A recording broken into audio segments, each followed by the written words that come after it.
An uncertain throne. Hebrews 1:8 is one of those verses where the characteristics of Greek grammar and the tendencies of Greek style give the translator a big headache. In this verse, we have a sentence without verbs.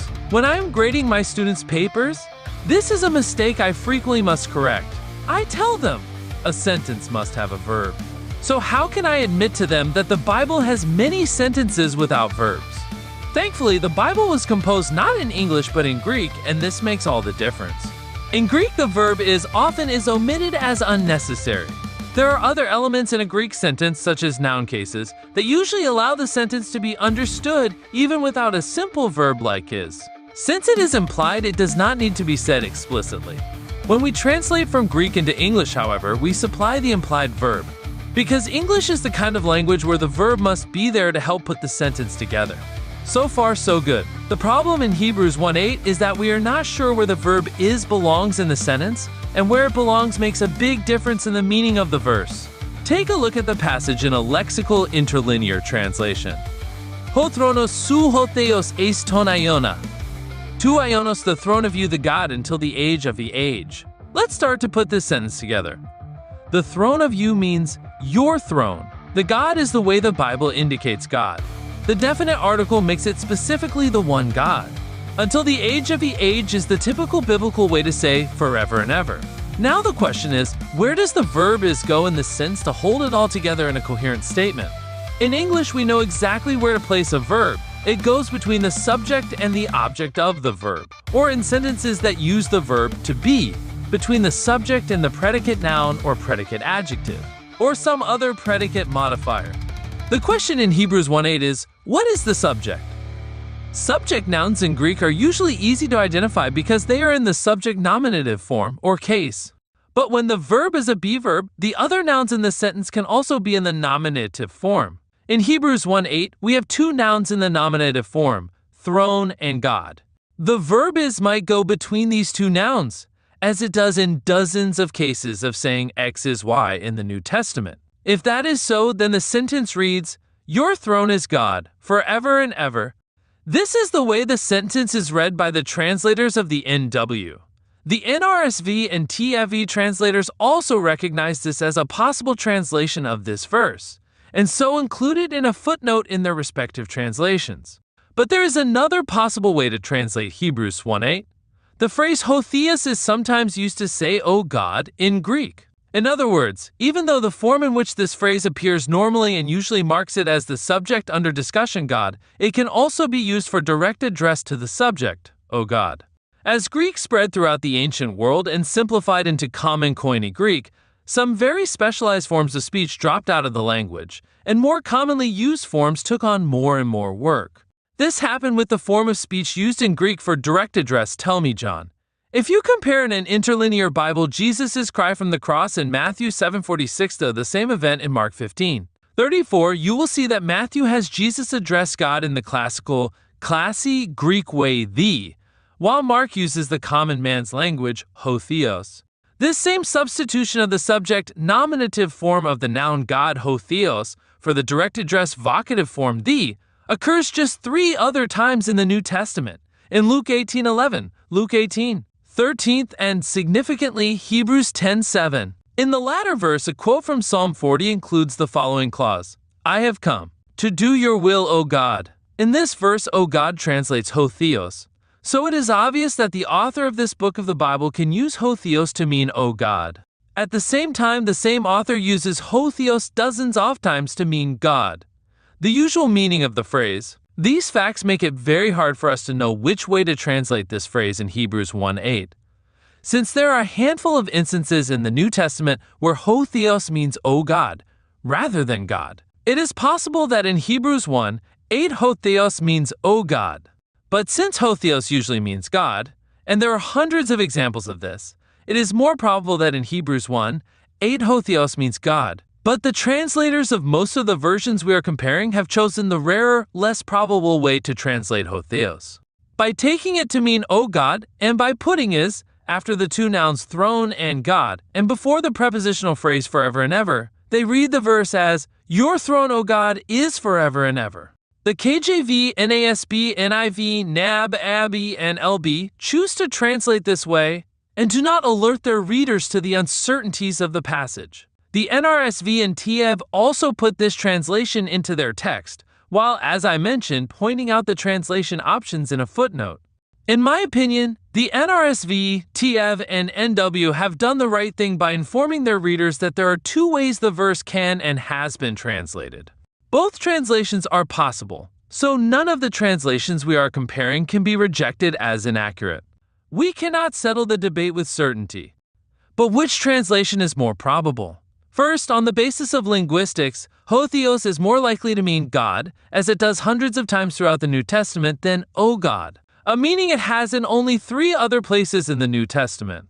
Furthermore, there is no other example in the Bible where the expression forever stands alone as a predicate phrase with the verb to be, as it would if the sentence were read, "Your throne is forever." Forever always functions as a phrase complementing either an action verb or a predicate noun or pronoun. Moreover, there is no other way to say God is your throne than the way Hebrews 1:8 reads. There is, however, another way to say your throne, O God, namely by using the direct address vocative form thee rather than the subject nominative form Hotheos. The test of asking, is there some other way the author could have expressed X if he or she meant X, is an important one in translation and interpretation. Second, on the basis of literary context, we can say that Jesus, who is the subject being discussed in Hebrews 1:8, is not called God anywhere else in the Epistle to the Hebrews. In the immediate context of Hebrews 1:7-9, the author is making a contrast between angels and Jesus. Quotes from the Old Testament are used to make this contrast. Verse 7, quoting Psalm 104:4, shows that God talks about the angels as servants. The contrast is made in verse 8, which says, "But God says about the Son," and then quotes the words we are trying to figure out from Psalm 45:6-7. In contrast to the angels who serve, the Son is enthroned. But is God the throne on which the Son rests, or is the Son himself called God here? Fortunately, there is another literary context to help us, namely the original psalm that is being quoted in Hebrews 1:8. Psalm 45 is a hymn in praise of the King of Israel. God is addressed nowhere in this psalm.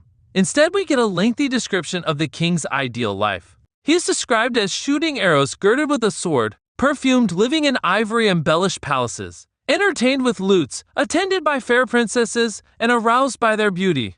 Can there be any doubt that the life described here is of a very human king? So what does it have to do with Jesus, and why is it quoted as if it is about Jesus?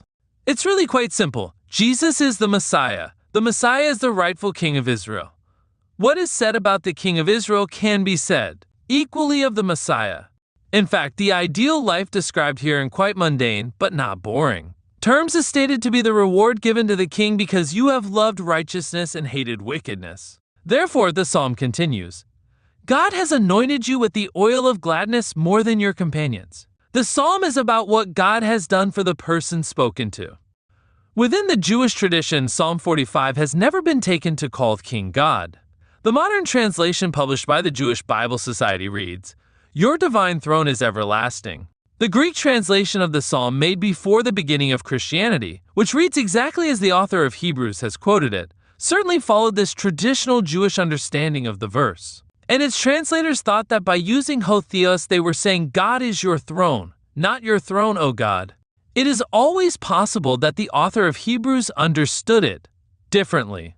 There are other examples in Hebrews where Old Testament verses are reinterpreted, but these reinterpretations are always made apparent to the reader by slight changes in how the verses are quoted. In Hebrews 2:6-8. In Hebrews 1:8, the author would have to make some change in phrasing to make the reinterpretation explicit. But no change is made.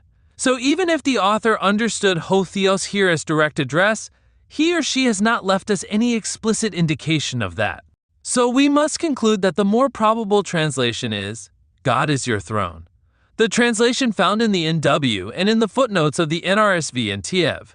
3 giants of modern New Testament scholarship, Westcott, Moffatt, and Goodspeed, came to the same conclusion independently. The fact is, if this verse were quoted in the New Testament in reference to anyone else, the translators would have not hesitated to translate it as God is your throne.